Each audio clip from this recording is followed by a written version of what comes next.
आज की शिक्षा सिर्फ किताबों की शिक्षा नहीं होकर के उसमें सारी चीज़ें सम्मिलित है। तो ये एक अच्छी पहल है जहाँ पर आप बच्चों को फाउंडेशनल वैल्यूज से बढ़ाएंगे। अलवर के बच्चे उतने ही प्रतिभाशाली हैं जितने जयपुर के बच्चे प्रतिभाशाली हैं, जितने दिल्ली के बच्चे प्रतिभाशाली हैं। मॉडलस एकेडमी के फाउंडर्स, को फाउंडर्स श्री सौरभ जी, मेरे मित्र राकेश, पुष्कर जी, यहाँ पर बैठे सभी अभिभावक, सभी स्टूडेंट्स, सभी फैकल्टी, सभी को मेरा हार्दिक नमस्कार। मैं खुद को सौभाग्यशाली मानता हूँ कि एक नई पहल पर, विद्या के क्षेत्र में नई पहल, एक नए विद्यालय के उद्घाटन पर मुझे बुलाया गया है और आप सबसे मैं रूबरू होने का मुझे मौका मिला।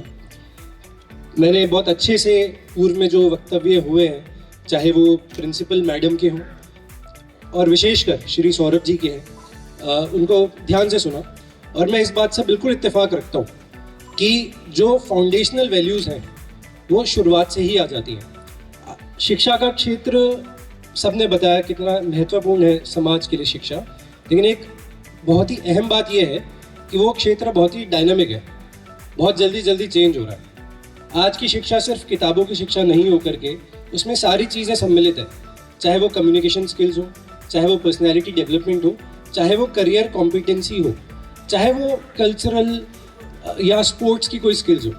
और इसको अगर साधना है तो ऐसा नहीं हो सकता कि मात्र 1-2 साल के परिश्रम से हो जाए।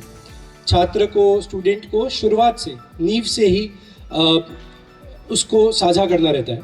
सभी बच्चे प्रतिभाशाली हैं। अलवर के बच्चे उतने ही प्रतिभाशाली हैं जितने जयपुर के बच्चे प्रतिभाशाली हैं, जितने दिल्ली के बच्चे प्रतिभाशाली हैं। मुद्दा ये है कि शायद दिल्ली जयपुर में वो कल्चर पहले से है कि बच्चों को जल्दी आइडेंटिफाई करके जल्दी उनको जिस प्रकार की टारगेटेड ट्रेनिंग देनी रहती है वो जल्दी मिल जाती है।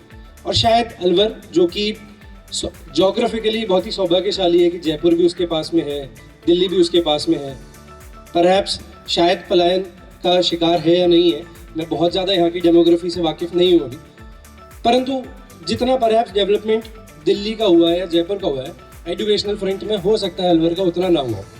तो ये एक अच्छी पहल है जहाँ पर आप बच्चों को फाउंडेशनल वैल्यूज़ से बढ़ाएंगे, उनको न सिर्फ किताबी ज्ञान अपितु सारी चीज़ों के बारे में जानकारी देंगे। कल मेरी शाम को चर्चा भी हुई थी जो फाउंडर्स हैं श्री सौरभ जी से। राकेश इंसिडेंटली मेरा कॉलेज का बहुत ही अच्छा मित्र है। हम कॉलेज में भी, BHU में, IIT BHU में भी काफ़ी समय चर्चा करते थे। उसके विचार में वो कुछ हमेशा नवाचार की बातें करता था। मैं थोड़ा ट्रेडिशनल स्टेप्स फॉलो करने वाला व्यक्ति हूँ। मैंने IIT JEE एग्ज़ाम क्लियर करा, वहाँ पर जाकर के मैंने जो पढ़ाई करी, ग्रेजुएशन करी, फिर सरकारी नौकरी के लिए UPSC की तैयारी करी और पास होकर के निकला। परंतु राकेश में शायद पहले से शिक्षा के लिए कुछ समर्पण था, कुछ ना कुछ उसको करने की इच्छा थी। और यहाँ पर बैठे हुए बहुत सारे राकेश के स्टूडेंट्स भी हैं, वो जानते होंगे कि वो अनुशासन प्रिय और मेहनती तो है और मुद्दों को बारीक से समझता है। यही मैं मानता हूँ कि, और आशा करता हूँ कि आप वही कार्य अपने इस नए इनिशिएटिव में भी करेंगे। आशा करता हूँ कि जो अलवर के अभिभावक हैं, स्टूडेंट्स हैं, आपको, आपके पूरे मैनेजमेंट को अपनी दक्षता दिखाने का मौका देंगे। और मैं ये भी आशा करता हूँ आप ही लोगों से कि आपने भी जो विजन और वैल्यूज़ अपने कोशिश करी है कि आप उससे अपना एक एग्जीक्यूशन करेंगे, उसको आप सफल क्रियान्वयन कर पाएँ, 100% निष्पादन कर पाएँ, ताकि छात्रों को उसका बिल्कुल हित मिल सके। मेरी पुनः बहुत बहुत शुभकामनाएं।